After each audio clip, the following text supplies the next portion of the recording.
Welcome to Cozy Noah Vibes, where we listen, relax, and gradually drift into sleep. I'm your host, Noah, and I'm so glad to spend this peaceful time with you. Tonight's story will be narrated by Abby. Perhaps you remember, since summer, we've been following a lady named Dima as she explores various lighthouses along the coast of Maine. With the end of the holiday season and the start of a new year, Emma's journey will come to a close at one of Maine's most famous historical lighthouses. This lighthouse not only has many interesting stories, but is also renowned for its beautiful holiday light decorations. Now, it's time to relax, transition into the night, and enjoy the calm atmosphere of this quiet evening. For some, this transition may feel easy and swift, but for others, it may take a bit more time. That's perfectly okay. I find that when I get into bed at night, I need to be patient with both my body and mind. Even if I'm very tired, it might take some time before I feel ready to fall asleep. What's important is to be gentle with ourselves, not allowing any frustration to creep in, as anxiety can make it harder to relax and rest. So, let's help ourselves find that peaceful place. Close our eyes, take a deep breath, inhaling a sense of calm, and as we exhale, relax our shoulders. If there's any tension in your jaw, let that go too, and allow your body to sink more deeply into the comfort of the bed with each breath. As our story unfolds, keep a steady rhythm in your breathing, and little by little, you'll find yourself closer to the edge of sleep. Now, imagine a beam of light flickering in the darkness, the mournful song of a foghorn echoing in the distance, and the gentle lapping of waves against the shore.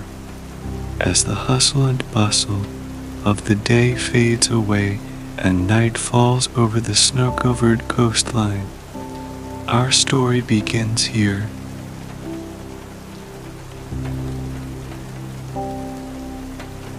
The story takes place between Christmas and New Year's, a time when Emma always feels as if time is standing still. The whirlwind of holiday celebrations has passed, and the new year is about to begin. She feels as though she's standing between two worlds.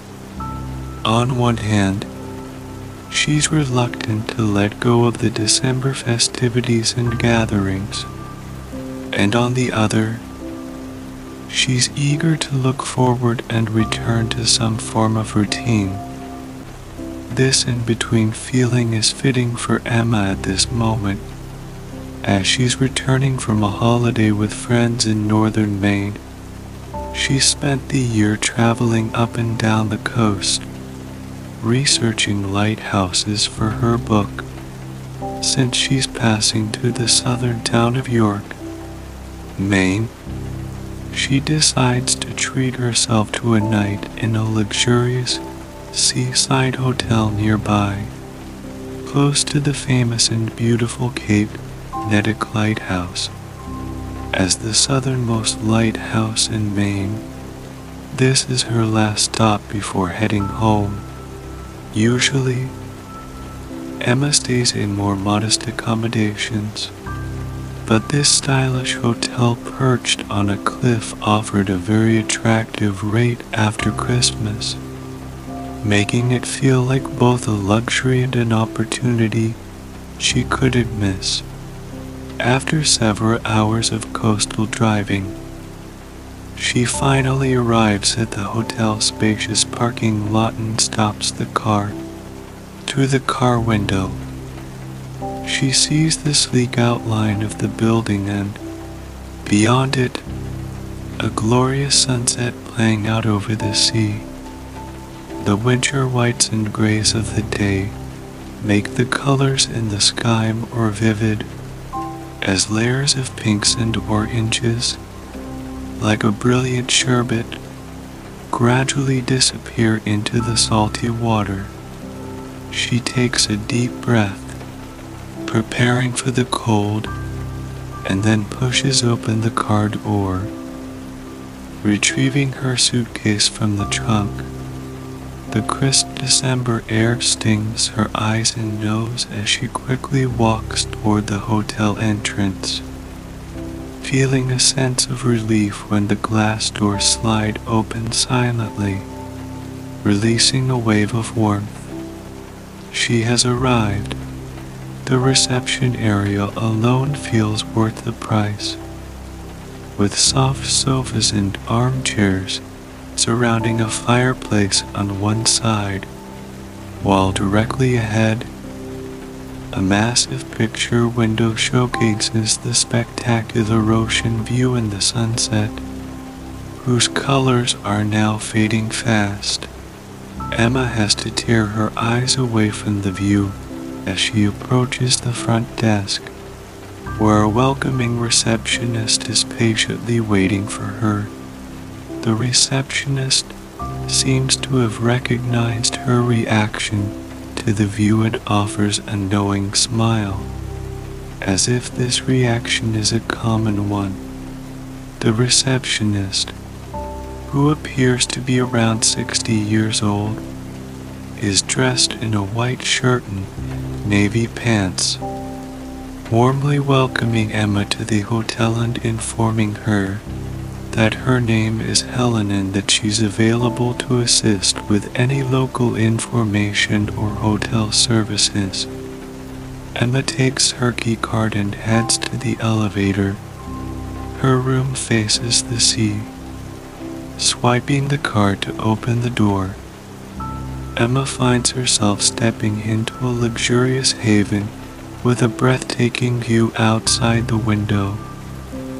The room's furnishings are sleek and modern, with a natural color palette, and the king-sized bed looks incredibly inviting, with its crisp white sheets and thick comforter promising warmth.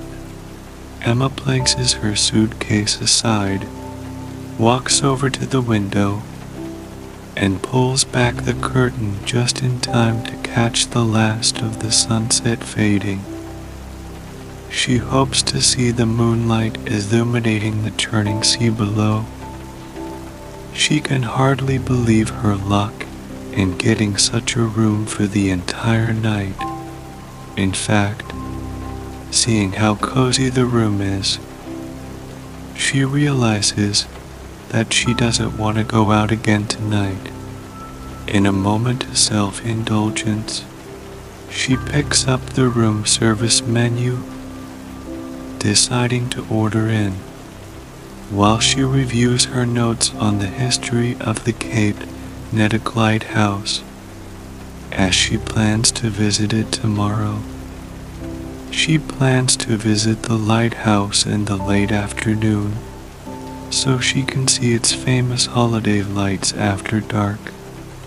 She has seen photos of this iconic lighthouse before and knows that the entire structure will be lit up, promising to be unforgettable. She feels very fortunate to have arrived at this time of year. Feeling cheerful, she makes the call to order a grilled cheese sandwich and a bottle of mineral water, then pulls out her cozy flannel pajamas and some soft socks from her suitcase. By the time her dinner arrives at the door, she's ready to relax. She puts on the thick, white robe provided by the hotel, and as she opens her laptop, she flips through a travel brochure she picked up earlier from the magazine rack. The brochure contains brief descriptions of various lighthouses in Maine. After flipping through several bookmark pages, she turns to the page for the Cape Nettic Lighthouse and starts reviewing the basic information about the lighthouse. This lighthouse was built in 1879. Although sailors had been requesting a lighthouse in this location for over 70 years before, it was finally funded by President Rutherford Hayes. At 41 feet tall, the tower isn't as high as some others, like the Portland Head Light, but being perched on a cape, it stands at a total height of 88 feet above sea level, making its light highly visible. The cast iron tower was originally a chocolate brown color, but was painted white in 1902 and has remained that way ever since. The lighthouse is connected to a charming 6-room keeper's house by a footbridge, large enough to accommodate a family, giving Cape Nettic a unique feature of being a family living lighthouse with some very endearing stories. Her research shows that Cape Nettic Lighthouse is often referred to by locals as Nubble Light, a name derived from the small cape on which the lighthouse stands, called the Nubble. The name seems too whimsical for such a stately landmark, and Emma discovers that it's quite fitting as she reads on. Unlike some of the more remote and solemn lighthouses she has studied and visited, Nubble Light is close to town, and people treat it like a neighbor. Although the lighthouse itself is not open to the public, Anna, like everyone else, will view it from nearby Sohire Park, while the Nubble Island isn't accessible for public tours. It feels almost within reach. She reads that, at extremely low tide, the keepers would sometimes walk to and from the island over the slick rocks. However, more often than not, boats are used, especially during winter. In December, this famous lighthouse is always decked out for the holidays. Every edge of the buildings is outlined in lights, making the entire island seem to float in the night. Emma hopes to see this sight tomorrow evening, and her red sweater, which she bought from the gift shop, is ready on the bed for her outing. As she takes the last bite of her sandwich, the comforting warmth in the room begins to make her eyes feel heavy.